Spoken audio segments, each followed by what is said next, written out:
The ascent of Christianity into a world superpower was a long process driven by a combination of theological appeal, strategic political alliances, and institutional growth.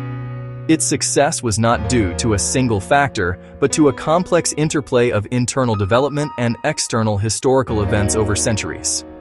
Section 1. A new faith born in obscurity.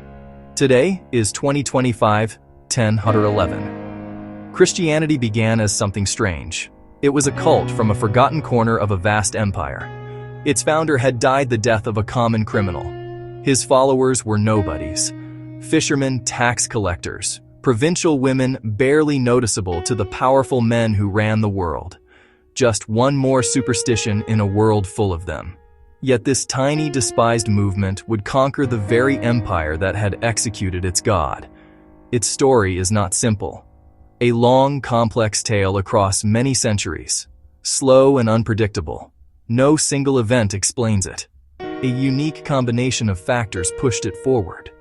The core message held a strange, powerful appeal. Roman realities created pathways to spread. The actions of believers, in life and in death, gave it compelling power. Later, the support of emperors' kings gave it a sword and a shield. This essay will trace the main stages showing how a faith of the powerless became a dominant power. We begin with the earliest days of the Church, how it survived and grew in the shadow of Roman power. Then the dramatic moment when the empire bowed to the cross. This shift, led by Emperor Constantine, changed everything. We move into the so-called Dark Ages, where the Church preserved civilization. Finally, its expansion across the oceans, carrying ideas to every continent, leaving a brilliant and troubled legacy. A revolution in human thought. It overturned assumptions about God's power, human worth. It placed the last first and the first last. A crucified slave declared Lord of the universe. Radical, unsettling. That this idea survived and triumphed reshaped the world. Its effects shape our laws, our values, the way we think about time. The story of how the modern world was born. Section 2. The seeds of an unlikely growth. In the first few centuries, the Christian faith spread quietly. It moved not through armies, but through people. Its message was a key reason for this success. The promise of God's love for every single person, revolutionary. Salvation available to all, regardless of station in life. Slaves, women, the poor, the outcast. They found dignity in the church denied outside, told they were children of a loving God, equal to any master or nobleman. The Roman Empire's infrastructure became the church's highway. Pax Romana, long period of stability. Stone-paved roads connecting the empire. The Mediterranean Sea, safer and cleared of pirates. Greek in the east, Latin in the west. Communication across vast distances became possible. Missionaries used these tools of empire. Paul of Tarsus, journeys across the Mediterranean. Paul's many letters on papyrus. Together, these created a web of communities. The courage of the martyrs played a powerful role. The Roman state sometimes persecuted Christians brutally, executed for refusing to worship Roman gods or the divine emperor. Believers facing death with calm and even joy. That calm often drew people closer instead of scaring them off. Martyr stories became a powerful form of witness. Their faith seemed proved, worth dying for. Their blood became the seed of the church. Early Christians known for charity. Not just ideal, a practical system of social support, feeding the hungry, caring for the sick, supporting widows, supporting orphans. During plagues, Christians stayed to nurse the sick, pagan neighbors included. These acts of compassion won respect. People saw the church as a living, breathing community that cared for deepest need. Section 3. The Imperial Embrace. The 4th century marked a stunning reversal of fortune. The church went from a persecuted minority to the favored religion of the emperor himself. The key figure in this transformation was Constantine. Before a pivotal battle in 312 CE, he claimed to have seen a vision of a Christian symbol in the sky. After his victory, he began to show favor to the church.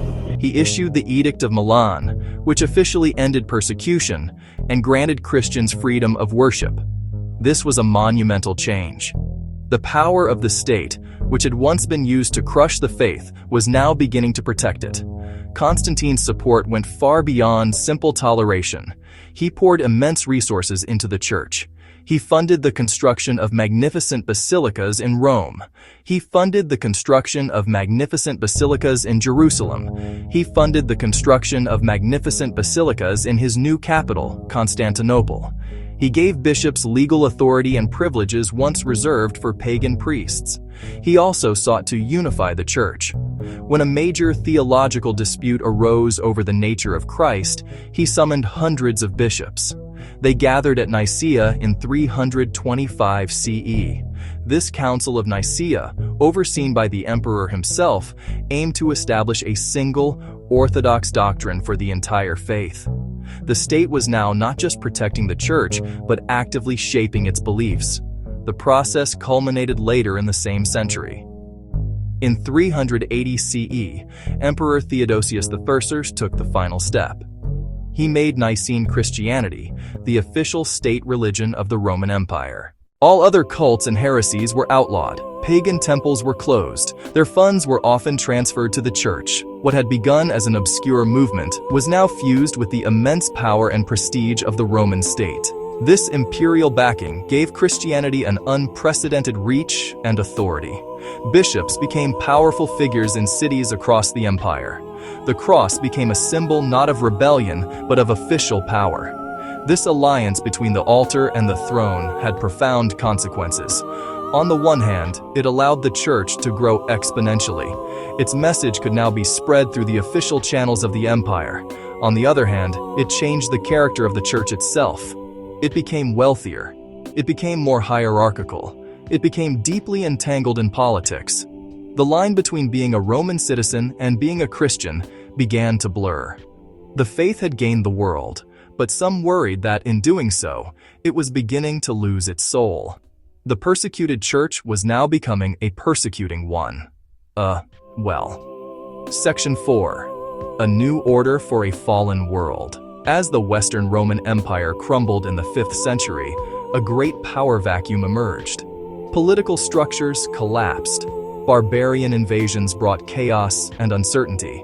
Into this void stepped the church. While emperors and governors disappeared, bishops often remained. They became the new leaders of their cities, organizing defenses, distributing food, administering a form of justice.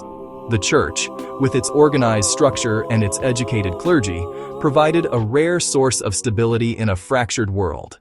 It was the one institution that survived the fall of Rome and carried the legacy of its civilization forward. A new kind of alliance began to form between the church and the rising barbarian kings. These rulers, like Clovis of the Franks, saw that converting to Christianity could be a powerful political tool. It gave them the support of the influential bishops and helped to unite their diverse subjects under a single faith. The church, in turn, gained powerful protectors. This partnership was famously symbolized in 800 CE, when Pope Leo III crowned the Frankish king, Charlemagne, as the new Roman emperor. This act declared that the ultimate spiritual authority rested with the Pope, and that legitimate political power in the West flowed from the blessing of the Church. Monasteries became vital centers of this new medieval world. In these isolated communities, monks dedicated their lives to prayer and work. But they did much more than that. They became the guardians of knowledge. Throughout the long centuries of upheaval, monks painstakingly copied ancient texts by hand. They preserved the Bible, the writings of the Church Fathers, classical works of Greek and Roman literature, philosophy, and science. Without these monastic scriptoriums, much of the intellectual heritage of the ancient world would have been lost forever. They were islands of learning and light in a turbulent sea. The Church, therefore, did not just survive the fall of Rome. It built a new civilization on its ruins. It became the central institution of medieval Europe, shaping every aspect of life. Its laws, known as canon law, influenced secular legal systems. Its cathedrals were the greatest architectural achievements of the age. Its universities, which grew out of cathedral schools, became the first institutions of higher learning in Europe. The Pope, as the head of the Church, became arguably the most powerful man on the continent, a spiritual leader who could challenge kings and command armies. The faith had created a new order, Christendom. Section 5. A faith for all the world. Beginning in the 15th century, European horizons began to expand dramatically. A new age of exploration sent ships across the oceans to lands previously unknown to them. Wherever these explorers went, missionaries followed. The drive to spread the Christian faith became deeply intertwined with the quest for trade resources empire. Religious orders, particularly the newly formed Society of Jesus, or Jesuits, were at the forefront of this global mission. They were disciplined, highly educated, willing to go to extraordinary lengths to spread the gospel. They learned local languages, studied native cultures, established missions, China, Paraguay. This global expansion had a dual nature. On the one hand, missionaries often brought tangible benefits. They established schools. They provided education where none had existed. They built hospitals and introduced new medical techniques. In many places, they were the first to codify local languages and create written scripts. Francis Xavier in Asia, Jesuits in the Americas. Examples of deep cultural engagement. Their work often aimed to share faith and improve lives, often serving as a protective buffer against brutal colonial administrators. But the missionary impulse was inseparable from the darker side of European colonialism. The cross often traveled with the sword. Christianity's arrival was used to justify conquest and domination. In the Americas, colonization decimated indigenous populations through disease and violence. Conversions were sometimes achieved through coercion and force. Native religious practices were brutally suppressed. The new faith was imposed to replace indigenous cultures with European ones. This created a legacy of resentment and cultural loss that continues today. The spread of Christianity is complex and often contradictory. It is a story of faith and charity and of power and coercion. It highlights a tension within the faith, serving the poor and the weak on one side, and the temptation to ally with the powerful and the mighty on the other. This expansion made Christianity the first truly global religion, with followers on every continent. But it also entangled the faith in the injustices of empire, producing a mixed legacy of conversion and cultural destruction, still debated today. Section 6. The Enduring Shadow. The Enduring Shadow. The rise of Christianity from a persecuted sect to a global power was slow, contingent, multifaceted. There was no single cause. Rather, a convergence of many. A message of hope resonated with the powerless. It was carried across the world by Roman roads and by Roman seas. Growth was fueled by the witness of martyrs and the practical charity of Christian communities. The stunning conversion of Emperor Constantine brought state backing, fusing the church with imperial power. This alliance altered the faith's character and gave it unprecedented authority. After Rome's fall in the West, the Church became the heir of Roman civilization. Monasteries preserved ancient knowledge. The Church built a new European order, Christendom. Alliances with kings like Charlemagne cemented that order. The papacy rose to supreme power. It shaped politics, law, and culture for 1,000 years. During the Age of Exploration, Christianity burst beyond Europe. Carried by missionaries, carried by colonists, it spread to the Americas, Africa, and Asia. That spread brought education and subjugation, salvation and destruction. This global expansion made it a world religion. The ascent is a story of light and shadow. Christianity's influence has been immeasurable. It inspired great art, great music, and great architecture. Its teachings about human worth underpinned modern human rights and social justice. It built hospitals, schools, and charitable institutions. Yet its history is marked by violence, intolerance, and oppression. It was used to justify wars, persecutions, and colonial brutalities. The institution that preached love has also caused immense suffering. This long, complex history remains deeply relevant. Our world was profoundly shaped by this story. Political maps bear its imprint. Legal codes carry its traces. Deep ethical assumptions of billions reflect its journey. Understanding this rise is more than history. It's a way to understand the forces that shaped our world and the enduring, often controversial legacy